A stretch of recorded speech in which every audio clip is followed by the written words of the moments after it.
Öldüm ölümden döndüm, derdimi bilmedin ama seni sevdim ama çok iyi. Sen beni sevmedin ama her şey bir anlık oldu. Sevgimizi özün bitirdin, hayatım karanlık oldu. Beni bir ömür yitirdin, daha benim sensen. Hayatı tutulmuş biriyim, güveneceğim adam yoktur. Ben unutulmuş biriyim, daha beni neylirsen sen. Hayatı tutulmuş biriyim, güveneceğim adam yoktur. Ben unutulmuş biriyim.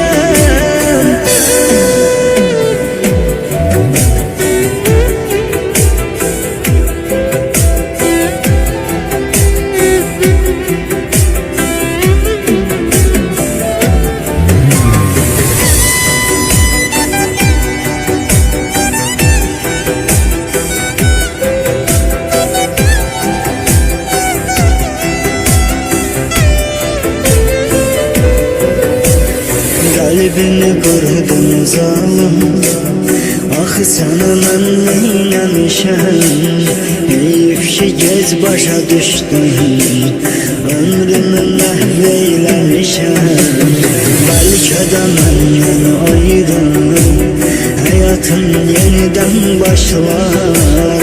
Sana akıl vermez Allah, gözümden akan yaşlar.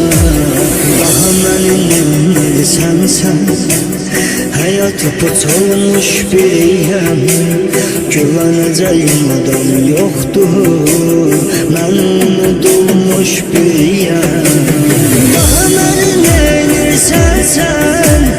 Hayatı tutulmuş biriyim, güveneceğim adam yoktur. Ben unutulmuş biriyim.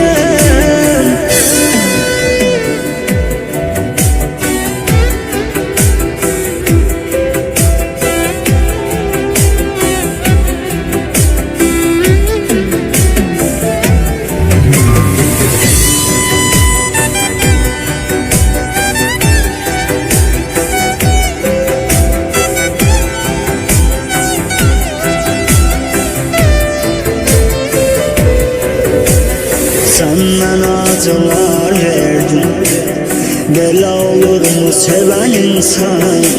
Sana bu sevgim aram olsun, hayatımı eyledin zindan. Tenha kalıp üzülende kimleri satacak adına? Resimlerine bakacaksan ben onda düşeceğim yadına.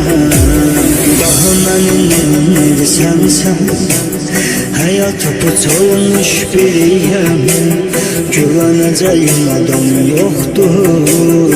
Ben unutulmuş biriyim, daha benim neylirsen sen.